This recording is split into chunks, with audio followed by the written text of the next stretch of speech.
چلتے چلتے اسے احساس ہوا کہ ایک آدمی عربی بول رہا تھا جبکہ دوسرا آدمی ہسپانوی میں جواب دے رہا تھا، جبکہ دونوں ایک دوسرے کا مفہوم سمجھ رہے تھے۔ اب دیکھیے، یہ جب آپ نکلتے ہو نا دنیا میں، اور سب سے پہلے مسئلہ یہی آتا ہے کہ آپ کی جو بولی ہے وہ دوسرے لوگ نہیں سمجھتے اور دوسروں کی بولی آپ نہیں سمجھتے۔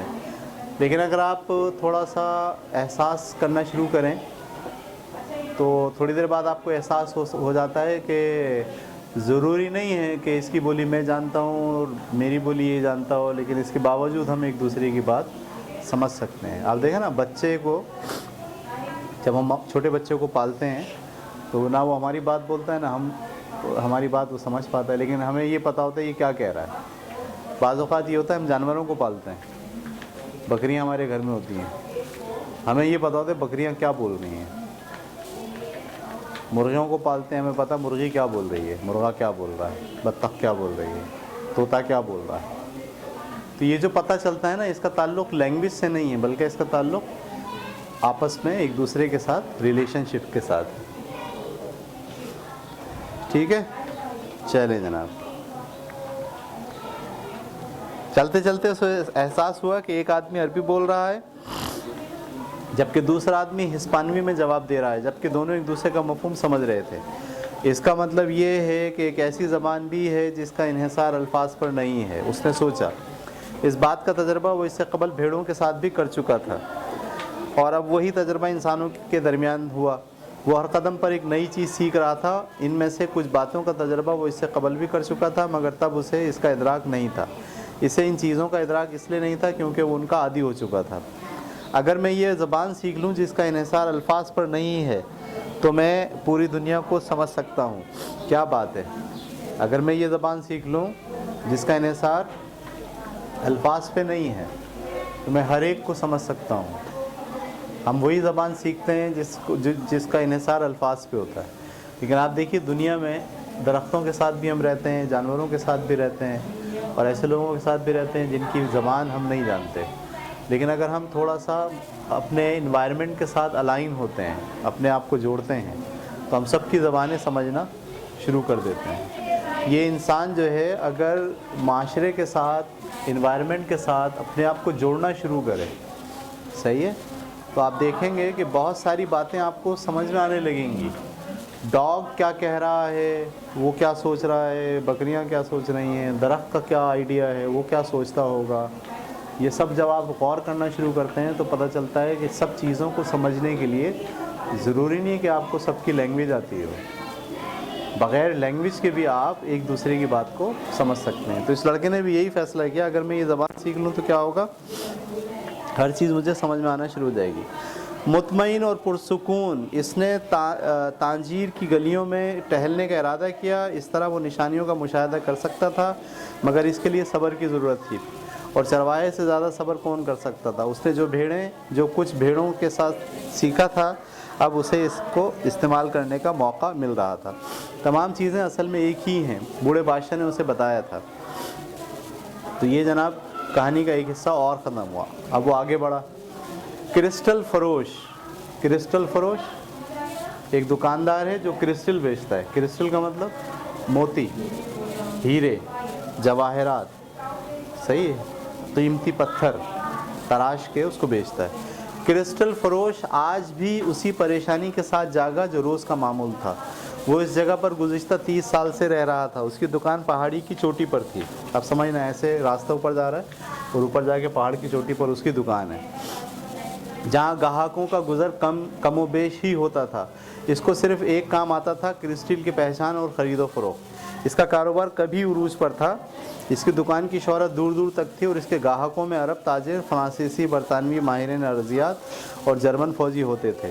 تب سب کچھ بہت اچھا لگتا تھا اور وہ بہت جلد امیر ہونے کا خواب دیکھتا تھا، مگر وقت کے ساتھ ساتھ تانجیر بھی بدل گیا۔ نزدیکی شہر سیوٹا اتنی تیزی سے پھیلا کہ تانجیر کی رونقیں ماند پڑ گئیں۔ اکثر دکانداروں نے اپنے کاروبار نئے شہر میں منتقل کر لیے۔ اب گاہک پہاڑی پر واقع کبھی کبھی دکانوں میں جھانکنے سے بازار سے خریداری کرنے کو ترجیح دیتے تھے، لیکن کرسٹل فروش کے پاس کوئی دوسرا راستہ بھی نہیں تھا۔ اس نے اپنی زندگی کے 30 سال اسی کاروبار میں گزارے تھے اور وہ کسی دوسرے کاروبار سے بالکل ناواقف تھا۔ اور اب کاروبار بدلنا اسے ممکن نہیں لگ رہا تھا۔ اس کی صبح لوگوں کو دیکھتے ہوئے گزرتی تھی، یہ سالوں سے اس کا معمول تھا، اور اب تو اسے لوگوں کے گزرنے کو اوقات بھی یاد ہو گئے تھے۔ دوپہر کے قریب ایک لڑکا اس دکان میں داخل ہوا۔ لباس سے وہ کسی کھاتے پیتے گھرانے کا فرد لگتا تھا، مگر اس کی تجربے کار نگاہیں کہتی تھیں کہ اس کی جیبیں خالی ہیں۔ دکان میں لگے کدبے سے اندازہ ہوتا تھا کہ دکاندار ایک سے زیادہ زبانیں بول سکتا تھا۔ میں کرسٹل صاف کرنے میں آپ کی مدد کر سکتا ہوں۔ اب یہ جو لڑکا ہے یہ چلا گیا کس کے پاس؟ اس کرسٹل کی دکان والے کے پاس۔ کرسٹل کی دکان کہاں ہے؟ اونچائی پہ، وہاں پر لوگ بہت کم آتے ہیں۔ یہ بھی پہنچ گیا پہاڑی کے اوپر اور جا کے اس کو کیا کہتا ہے کہ میں اس کرسٹل کو صاف کرنے میں آپ کی مدد کر سکتا ہوں۔ لڑکے نے کاؤنٹر پر موجود شخص سے کہا، اس حالت میں یہ شاید گاہکوں کے لیے زیادہ کشش کا باعث نہ ہو۔ دکاندار نے خالی نظروں سے لڑکے کی طرف دیکھا۔ تم مجھے بدلے میں کچھ کھانے کے لیے دے دینا، یعنی میں تمہارا یہ سارا جو شوکیس ہے، سارا سامان ہے، اس کو کیا کر دیتا ہوں؟ صاف کر دیتا ہوں، تاکہ یہ دکھنے میں کیا لگے؟ اچھا لگے۔ تم اس کے بدلے مجھے کیا کرنا؟ صرف کھانے کے لیے دے دینا۔ دکاندار اب بھی خاموش تھا، لگتا تھا کہ کسی فیصلے تک پہنچنے کی کوشش کر رہا ہے۔ لڑکے نے سوچا کہ اسے صحرا میں جیکٹ کی فی الحال ضرورت نہیں تھی۔ لڑکے کے پاس اضافی ہے جیکٹ، صحرا میں جیکٹ کی ضرورت نہیں ہوتی۔ لڑکے نے سوچا اسے اس صحرا میں جیکٹ کی فی الحال ضرورت نہیں تھی، لہٰذا اسے وہ کرسٹل صاف کرنے کے لیے استعمال کر سکتا تھا۔ اسے تھیلے سے جیکٹ نکالی اور کرسٹل صاف کرنا شروع کر دیے۔ ابھی اس نے اجازت دی بھی نہیں تھی کہ ہاں تم کر لو، میں کھانا دے دوں گا، بس اس نے کیا کرا؟ کام شروع کر دیا۔ آدھے گھنٹے میں اس نے دکان میں موجود زیادہ تر کرسٹل کو چمکا دیا۔ ابھی اس نے کام شروع ہی کیا تھا کہ 2 گاہک دکان میں داخل ہوئے اور انہوں نے کرسٹل خریدا۔ واو! اس کے دکان میں آنے صاف کرنے سے 2 گاہک آئے اور انہوں نے کرسٹل خریدا۔ جب وہ کام سے فارغ ہوا تو دکاندار نے اسے کھانے کے لیے اپنے ساتھ چلنے کو کہا۔ انہوں نے دکان بند کی اور نزدیکی ہوٹل چلے گئے۔ صرف کھانے کے لیے تمہیں یہ سب کرنے کی کیا ضرورت تھی؟ تاجر نے لڑکے سے کہا۔ قرآن ہمیں تلقین کرتا ہے کہ ہم بھوکوں کو کھانا کھلائیں۔ مسلمان وغیرہ آپ بغیر کام کیے بھی ہم سے پیسے مانگتے تو ہم کھانا کھلانے کے لیے دے سکتے تھے، تو پھر تم نے مجھے کام کرنے کی اجازت کیوں دی؟ لڑکے نے پوچھا۔ کیونکہ کرسٹل واقعی گندے تھے اور ہم دونوں کو اپنے اپنے ذہنوں کی صفائی بھی مطلوب تھی، تاجر نے جواب دیا۔ جب وہ کھانے سے فارغ ہوا تو دکاندار بولا، تمہارے آنے کے بعد آج میری دکان میں 2 گاہک آئے، یہ ایک نیک شگون ہے، میری خواہش ہے کہ تم میری دکان میں کام کرو۔ واو! لوگ نشانیوں کا بہت زیادہ ذکر کرتے ہیں، لڑکے نے سوچا، لیکن شاید انہیں بھی معلوم نہیں کہ وہ کیا کہہ رہے ہیں۔ کیا تم میری دکان پر کام کرو گے؟ تاجر نے اس سے پوچھا۔ میں آج کا پورا دن اور پوری رات تمہاری دکان پر کام کروں گا اور تمہاری دکان کی ہر ایک چیز چمکا دوں گا۔ معاوضے میں مجھے مصر جانے کے لیے پیسے چاہیے۔ لڑکے نے جواب دیا۔ دکاندار بے ساختہ ہنس پڑا۔ اگر تم میری دکان میں 1 سال بھی کام کرو اور اس کے علاوہ میں تمہیں دکان میں فروخت ہونے والی ہر چیز پر کمیشن بھی دوں، تب بھی مصر جانے کا کرایہ پورا نہیں ہو سکتا۔ یہ بہت پیسے ہیں۔ مصر یہاں سے ہزاروں میل دور ہے اور درمیان میں ایک صحرا ہے۔ ایک لمحے کے لیے لڑکے کو لگا جیسے ہر چیز ساکن ہو گئی ہو۔